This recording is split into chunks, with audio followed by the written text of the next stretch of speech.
So unhealthy dietary హ్యాబిట్స్‌లో మనకేదైతే ఈ junk food అని ఒక మాటతో చెప్పారు. జంక్ ఫుడ్ అంటే స్ట్రీట్ ఫుడ్. ఈ కూల్ డ్రింక్స్ కానీ, పిజ్జాస్ కానీ, సమోసాస్ కానీ, ప్రిజర్వేటివ్ కంటైనింగ్ ఫుడ్ కానీ, ఇన్‌స్టంటేనియస్ ఫుడ్ చేసేకునే ఒక ఇన్‌స్టంటేనియస్ ఫుడ్ ప్రిపరేషన్స్ కానీ, ఇలాంటివన్నిట్లో ప్రిజర్వేటివ్స్, కెమికల్స్, టాక్సిక్ ఏజెంట్స్ ఇవన్నీ ఉంటాయన్నమాట. ఇలాంటివన్నీ ఉండడం వల్ల స్మోక్డ్ ఫుడ్, ఈ గ్రిల్డ్ చికెను, ఈ బార్బిక్యూయింగ్ చికెను, ఆ కోల్ ఫామ్ నల్లగా బొగ్గు ఫామ్ అయిపోయి ఉంటది. సో అదంతా మనం టేస్టీ అని తింటుంటాము. కానీ అది ఫుల్ ఆఫ్ కార్సినోజెన్స్ అన్నమాట. అంటే ఫుల్ ఆఫ్ టాక్సిక్ మెటీరియల్స్. దానివల్ల మనకి క్యాన్సర్ రిస్క్ అనేది చాలా ఎక్కువ అవుతుంది.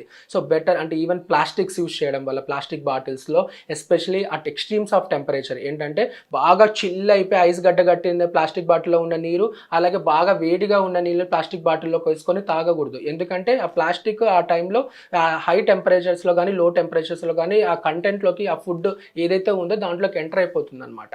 సో కాబట్టి ఇలాంటి ఈ కూల్ డ్రింక్స్ కానీ, ఈ టీ, కాఫీ, ఈ జంక్ ఫుడ్ కానీ, అవుట్ సైడ్ పానీపూరీస్, ఈ పిజ్జాస్, బర్గర్స్ ఇలాంటివన్నీ కూడా బెటర్ మనం ఎంత అవాయిడ్ చేసుకొని ఎంత హ్యాపీగా మనం మీకు ఏమైనా స్నాక్ కావాలంటే go for a fresh fruit juice.